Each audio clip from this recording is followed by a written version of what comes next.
Hey, y'all. Hey, it's JJ Conway. I'm so excited to be here with you for the Black Queens Matter Book Club. Today, we have a fabulous author. Her name is Shar Halliburton, and she is the author of Skyrocket Your Success. Let me tell you a little bit about this amazing woman, y'all. Although many abandon their goals and dreams because of fear, uncertainty, procrastination, she turns each of those things into stepping stones to her success. For Quashar L. Halliburton, CEO and founder of Quashar Detroit Publishing, LLC, her greatest success to date has resulted from living outside the box and operating in her God-given gifts and purpose. As an international best-selling author, certified success coach, and professional speaker, Quashar empowers professionals to push past self-sabotaging. Guess what that is? Self-sabotaging behaviors and utilize their innate abilities to excel in life and business. Quishar is a graduate of Les Brown's Power Voice program, and she has also been featured on Times Square, Fox, CBS, NBC, Speakers Magazine, and Courageous Women Magazine. She is a contributing writer for Advanced Magazine, Published Magazine, and the author of the book we're going to talk about tonight, Skyrocket Your Success, 10 Keys to Refocus, Reposition, and Reclaim Your Purpose. Quashar, welcome to the Black Queens Matter Book Club. I'm so happy you're here with us today. Thank you so much for having me, JJ. I'm so excited to be here tonight. Woo! Can you tell us a little bit about yourself? Yes. Well, a lot about me stems from when I was a child. I always loved to write. And it was just something that I knew when I first picked up a pen and started writing, I felt the power of writing. And it started when I was a little girl. My mom used to tell us stories. And when she used to tell us colorful stories, that got me excited. And so I knew that I was always going to write a book. But life got in the way. I've been an insurance agent for 20 years. So I've been in corporate America and I've tried so many different things. I talk about it in the book, Skyrocket Your Success. But the thing about it is you can be talented and can do so many different things, but you have to know what your purpose is and what you're called to do. And you have to kick all of those self-sabotaging behaviors that get in our head. Sometimes our mind, our thoughts can stop us from doing what we are destined to do. So you have to get out of your own way. That's right.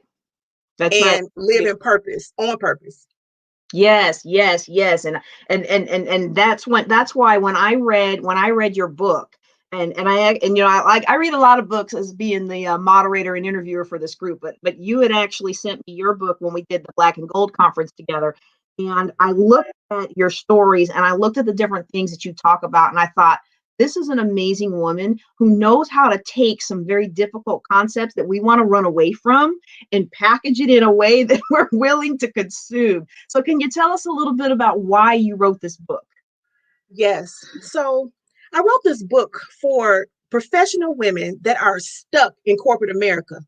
You know, sometimes we get hypnotized by our 9 to 5, but we have goals and dreams deep down inside. We put it to the wayside because we just get caught up in everyday life. It may be raising our family. It may be just, taking care of yourself, paying bills. And we forget the reason why we're living. And God has given us specific gifts to help specific people. So I wanted to encourage women that felt stuck to push past all of those self-limiting beliefs. It starts with those self-limiting beliefs in our mind. Get rid of those and move forward so that you can skyrocket your success. I was trying to put it on you because I was like, yes, more people need to hear this because we're really our own worst enemy. Yes. And we don't even realize it. We don't. We've been gifted with all these amazing talents. And I used to think that being humble was all about not acknowledging gifts and not making other people uncomfortable. And then I realized, actually, I had a mentor explain this to me and make it real to me, that for God to give us talents and abilities and for us to do nothing with them because we're afraid of convicting other people or standing out too much, that's an offense to the great God who gifted us with those talents and abilities. And when I learned that, I was like, oh, Lord, help me. Yes, yes. I was the same way, JJ. I would just hide behind helping other people. I mean, it's nothing wrong with helping other people, but I know that God has called me to do things, and I didn't realize I was doing it. It was a self-sabotaging behavior to keep accepting all of these duties from other people where I should have been doing what I was called to do, because once you do what you're called to do, you set yourself up to be more helpful to other people that need you. Absolutely, absolutely. And so we kind of talked about who this is for, and we've kind of touched on why you're going after this audience, but it sounds like there's a lot of personal identification there. Can you tell us a little bit more about that? Yes, there's so much personal. This is my story. I always knew that I would do something significant to help people, but I didn't know when, and I kept thinking my time is going to come, my time is going to come. But a lot of times our time has come, but we don't realize the moment because we're scared, and we procrastinate because of fear. And one of the reasons why I procrastinated was because of the fear of failure, fear of, just not being smart enough, not being, sometimes when we compare ourselves to other people, we're not honing in on our gifts and talents, and we are saying like, well, why can't I do it like that? But God has given us specific gifts that are going to attract the people that we are called to help. So it was a personal story because I was that person that was like a corporate wallflower. I did what I was supposed to do. I always did good at my corporate job, but I knew there was something else that I was supposed to do. And sometimes when you feel deep down that there's something else you're supposed to do, guess what? There is. And That's it right. was like a birthing process. It was like something that I was pushed into because Mhm. I felt like, for the longest, I felt like something was building up in me, and I just kept pushing it down, sleeping on it. And I was like, you know what? I felt to the point where I said, you know what? You have to do something, because I felt like something was building up in me. Like, like when I've never been pregnant. I haven't had a child, but I can kind of compare it to the birthing process. Or, when a woman first becomes pregnant and you feel that baby growing and you see it, you see there are changes that are happening inside with your body, everything. And then when it's time to give birth, you have to push. So I had to push myself into purpose. I had to stop worrying about my insecurities, and I just had to That's take it. it day by day, step by step, That's and right. move towards what God was calling me to do. And I find that so many of us have that story of, for some reason, whatever the reason is, fill in the blank, we are playing small. And Yes. I was before I tell this story, I do want to just say, if you've got a question for Quashar today, please do drop it into the comments, and we'll be sure to address it, because we want to have some interaction. And I know we're in a rebuilding phase. We kind of laid dormant with these for a little while, but we're rebuilding. And so give us that love, if you will. But when I recently went to a high level mastermind, and the person sitting next to me was explaining why she played small, was because everybody used to laugh at her for being dumb in the class. And she wasn't dumb. She's one of the most brilliant people I've met. I mean, she's got a very good way with people, and she's got a very interesting way of running the teams more efficiently. And so she's really brilliant, but she didn't think the way everybody else thought. So for her, that's how she grew up. She was playing small because she was thought she was dumb and didn't want to go forward. And in my case, I was playing small because I found out that when you get an A on a test, all the other kids laugh at you.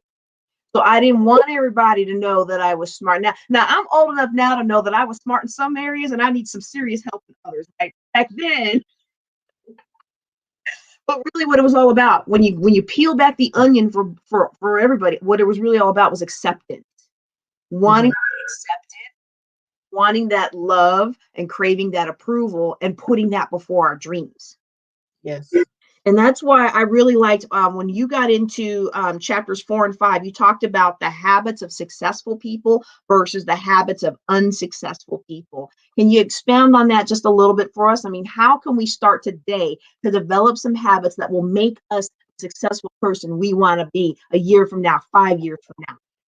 So the habits of successful people, I studied some of the successful people, like our former First Lady Michelle Obama and Oprah. Successful people, they wake up early. They wake up early and they're very intentional about their day. Just like Warren Buffett, he wakes up early every day. Successful people are very intentional. They make a plan the day before, and they don't just wake up and just like anything goes. They're very strategic in everything that they do. So you must have a goal to accomplish every day. And successful people do hard tasks first. The little easy tasks that can wait for later, but the hard tasks, because they're so sometimes they're so mentally constraining, that you need to take care of it right away so that you won't put it on the back burner. So those are some of the things of successful people.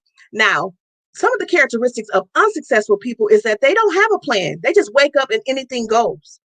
They look to other people before they move forward. And they just go by their day and just, anything goes. But the thing about unsuccessful people is they don't care. They just go day to day, just doing whatever they feel like doing. They're not strategic about the things that they do in life. Right, right. And that's the thing that I realized, that for so much of my life, as book smart as I was, right? For so much of my life, I wasn't strategic. I didn't even know that you could know where you were going. Like, everybody goes to graduate. Well, I mean, not everybody. I'm thinking about, no, everybody doesn't graduate. Like, I was very thankful to be able to graduate. But we graduate, we get a job, we work until we die, Mhm. and we take our grandkids. And for me, I never realized you have so much more control over your life. You have so much more control over your thoughts. I just thought, oh, somebody step on my shoes and I'm having a bad day. Somebody does something nice for me, I'm having a good day. I didn't know that I could choose to have a good day.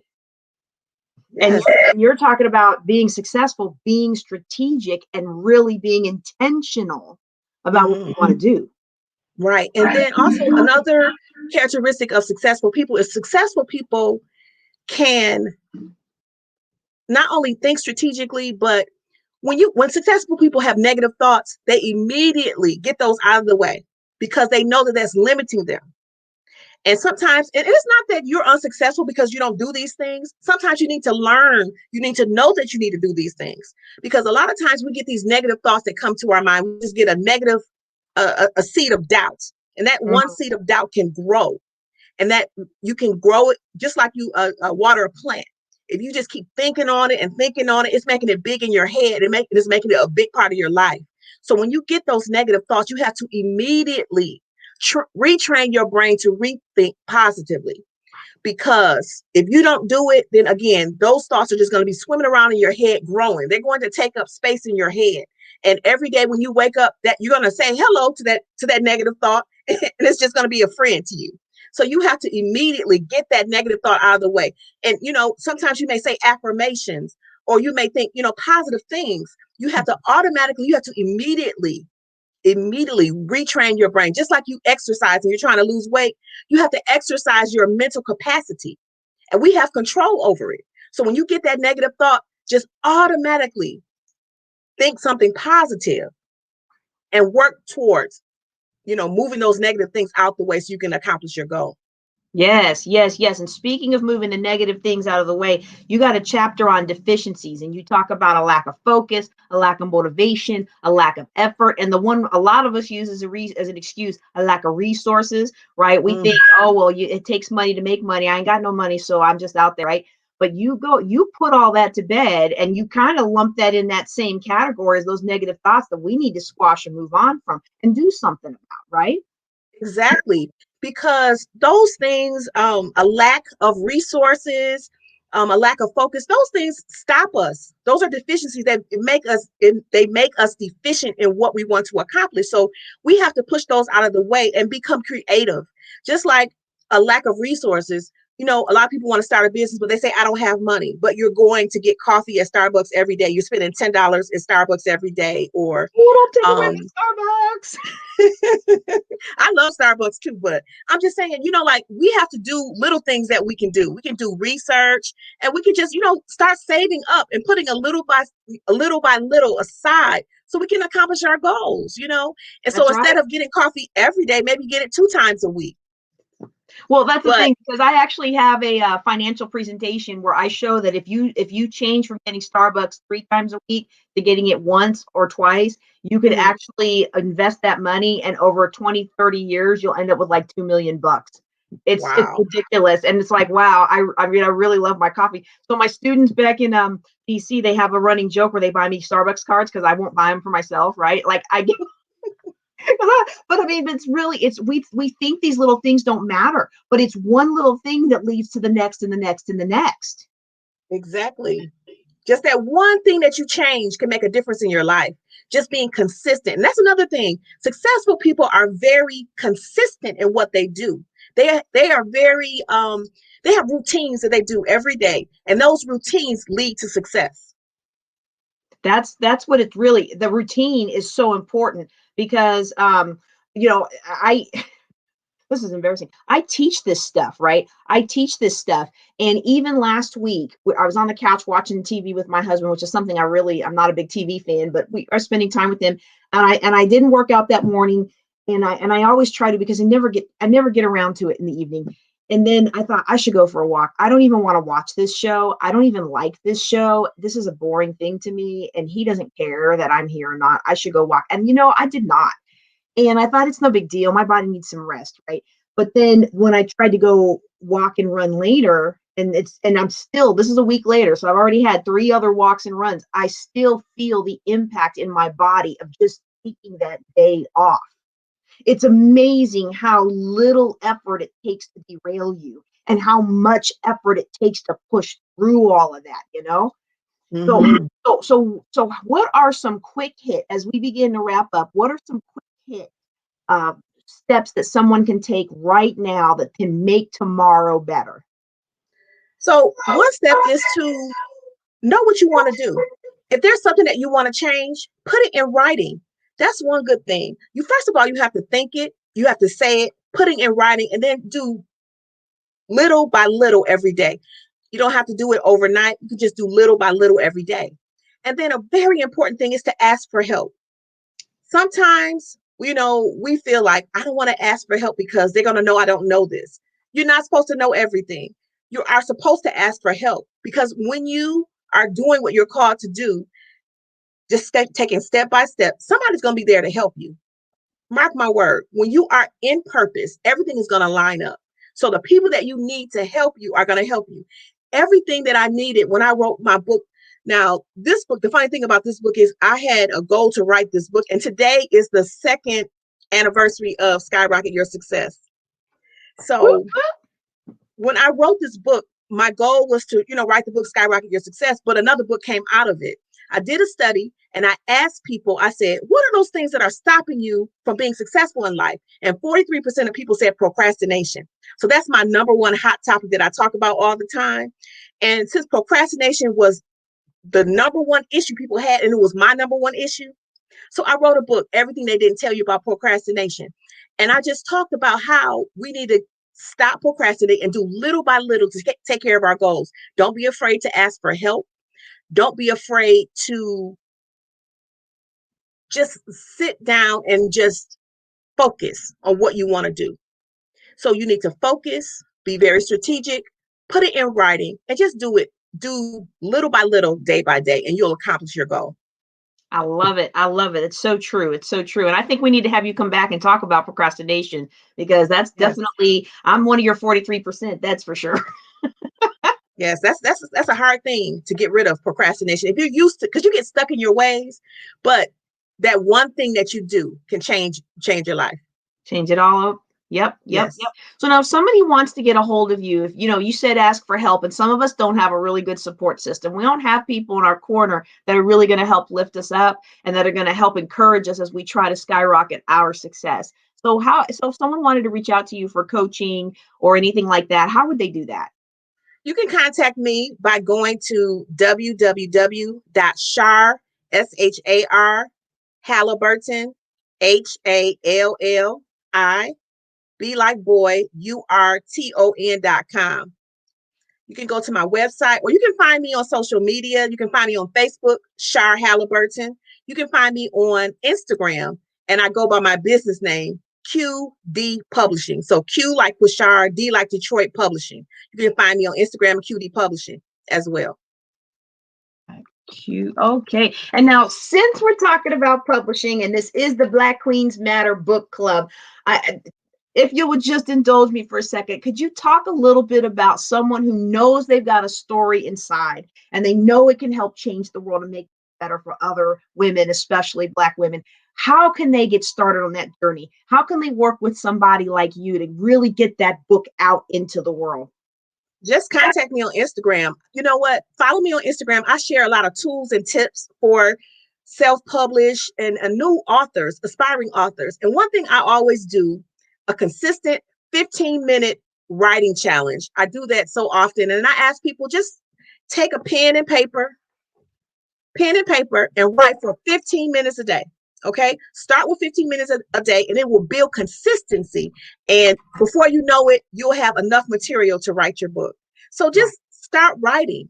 And the first thing you need to do is first figure out what you want to write about. And the easy thing to write about is something that you're already an expert in. What is that one thing that people always ask you for advice in? That is something you can write your book about. What have you been doing in your career? That is something you can write your book about. Has there been a life-changing experience that's changed your life, and you want to help someone else get through that life-changing, whatever that ordeal is? You can write a book about that. But I always say, take 15 minutes a day and just start writing, and your book will appear in no time. Yes. And 50, that consistency that you were talking about, and that small action. All right. All right. Well, let me just check the comments real quick. And I want to appreciate those of you who were on. I know we had, a lot of people jumping in and out. And so I really appreciate you, Shar, for being on with us today. You are such a bright light. And I'm just like so honored to know you. I can't wait for us to share the stage again. And we're going to have you back to talk more about procrastination. Do you have any other last words for our book club ladies? So I want to say, if you want to write a book, or if there's something you want to do in life, I would say you're not too old. Sometimes we think, we get in our 40s and we feel like I'm too old to do that. You're not too old. If you still have that desire, move forward on it, because what you are going to produce is going to help and change somebody else's life. So move forward. Move forward. Have you seen I don't remember where it was, but I saw this research the other day that your most impactful years, the most impactful decade of your life is actually the 80s, followed by the 70s, followed by the 60s. So wow, that's amazing. It's never too late. Not at all. Never too late. It's never too late to start living your life for you. Woo! Yeah, even though you may feel like it's too late, it's not. Just say it's not too late and get started. Start moving. What else you gonna do? Right. Just because just think about it. If you don't do it, that fear, that feeling of regret is gonna eat you up. Mm-hmm. Move forward. Move forward. I stop and think about someone who's like, well, I'm too old to go to school. And I'm like, you're gonna be the same age 5 years from now, whether you go to school or don't. Right. I'm too old to start a business. You're going to be the same age 5 years from now, whether you give this thing a try or you don't. Exactly. So that's why when you said that, I perked up. I was like, yes. Because you have those things that you want to do inside of you, but you just keep putting it to the wayside. Mm-hmm. No, it's, what? Our tomorrow is not promised to us. That's right. We need to move forward on it today. Start today. That's right. That's right. That's right. I keep trying to type this in. Do I have your information here correct? I want to make sure before we go that I've got your information correct. SharHalliburton.com, QD Publishing on Instagram. Yes. Okay. That's correct. Okay. Great. All right. Well, everybody, this has been so much fun. I'm so glad you guys joined us for today. And those of you who are watching this after the fact, still drop your comments in here so that she can see the love later on, okay? And I was also trying to be slick, but I forgot to mute my mic, so you probably heard me typing. I was trying to pull up our April author. We've got a fantastic author who is going to show you how to turn your business around. And you know what? I had never thought about the fact that when it comes to marketing, no. I'm saying that wrong. And Shar probably knows this because she helps people get published. But when I wrote a book, I thought I wrote my book. It's got my picture on it. I wrote my book and put it out there, and I'm gonna be a millionaire. Like I really thought everybody was gonna just buy my book, and then I was gonna be filthy. I was gonna be making it rain, right? Like I just, it's not about that at all. It's you have to market and you have to Yeah, connect with the audience, preferably before you write the book. Some of right. us You should don't be do leaving that. breadcrumbs as you're writing your book. When you pick up your pen, you should be leaving breadcrumbs so people can follow your journey. And then once your book comes out, it's like, oh my God, they're going to be excited about your book because they feel like they've been on the journey with you along the way. Like, when is your book coming out? And that's why I had people asking me, because I would just drop things. I was doing surveys and getting people involved. They're like, when is your book coming out? So that'll, give you more motivation to finish your book as well. I know we have a lot of aspiring authors, and I'll go ahead and post next month as soon as I get. Normally, I like to have it at the end of the call, but I don't have it, and I don't want to belabor the time. But Shar is going to show you how to get that thing published. First, you're going to do the Skyrocket Your Success book. You're gonna follow through the rest of that book. For those of you who are reading it with me, so that you can get those mental habits. You're gonna do your 15 minutes a day and writing, and then she's going to show you how to publish. And then our speaker next week is going to show you her name is Stevie Aisha Mills, and she is going to show you how to market that book, all right, or how to market whatever else you got. Let me just say something about marketing. I used to think I'm going to go into business for myself, so I don't have to sell and I don't have to do anything. But do you know we have to sell everything? Even when I'm talking to my husband, it's a sales transaction. You know, Absolutely. and you know, flashing or doing something like that only goes so far. You need to learn how to sell that thing that's a value to you in a way that's a value to them, so they want to do that thing. So whether you Exactly. wifing, husbanding, whatever, selling your stuff, your business, you have got to learn how to market what you want and capture what you want in the package they wish to receive. So we'll do that next month. Again, Krishar, thank you so much for being on today. I'm going to Thank you say for good having night me. for everybody. Go ahead. I said, thank you for having me. I appreciate it, JJ. And Yes, ma'am. skyrocket your success. Yeah. All right. Good night, y'all. Y'all take care and be blessed.